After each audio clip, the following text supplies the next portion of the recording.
Hey ladies, Leanne here, and I am back at you with another Q&A, and this question is from Kathy Moore, and she wanted to know, what's the best ab exercise that doesn't bother the low back? So there's a few things, and I do have a simple answer for you, Kathy, and a couple of specific answers to your question. But before I answer, I just want to give you the kind of an understanding of how the abs and the low back work.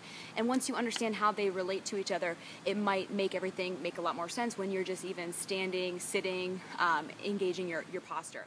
All right, so the abs and the low back, they are actually what's called antagonists. They're opposing muscles. Usually how it works is when one is on, the other one is off.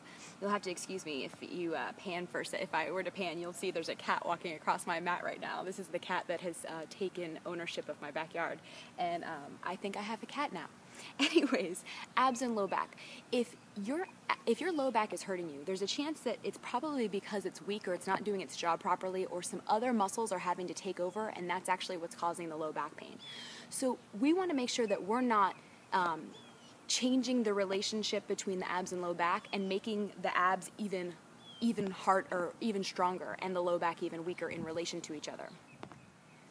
Usually there's already an imbalance between the abs and the low back, where the low back is usually pretty weak and the abs are usually pretty strong, just because we do a lot of forward flexion, and it's the coming up from the forward flexion that usually gives us trouble. So we want to make sure that whatever we're doing with your abs, we're not further increasing that imbalance and making the abs even stronger in relation to the low back. We want to make sure that every time we engage the abs, you're actually engaging the low back as well.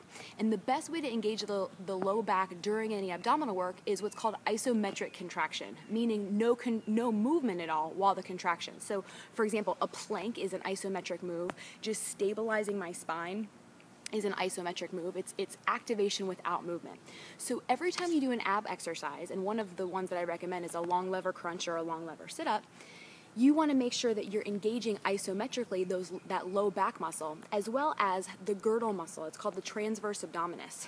Imagine having actual muscle in the form of a girdle that's strengthened, that every time you sit up, you're basically wearing a girdle. That's what we're going for. That's what we would like to create. So you want to think about that transverse abdominis activating while you're doing any low back work or ab work, as well as the low back muscle. So the best way to do that is when you're lying on your back, make sure that low back is really pushed into the mat, pushed into the ground, so that any abdominal work that you do, you're activating that low back.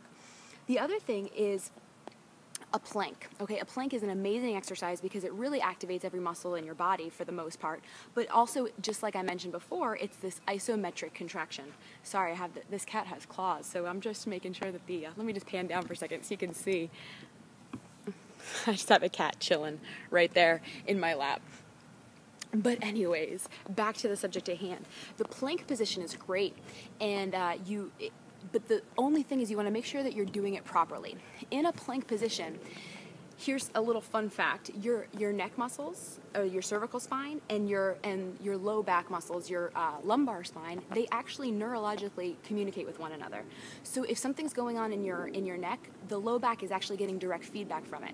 So the best way to increase your low back usage in terms of a plank position is to make sure that your neck is in alignment with the rest of your spine. That's the easiest way to talk directly to your low back and say, hey, wake up, I'm trying to have you help me stabilize while I stabilize the rest of my body. So recapping, in answer to your question, any abdominal work you do, you want to make sure that you're activating that transverse abdominis and the low back muscles. They're called the erector spinae. They're actually part of the smallest muscle groups in your body. The second thing you want to do is make sure that you're isometrically contracting anytime you're doing it, and that you're not increasing that imbalance between the two.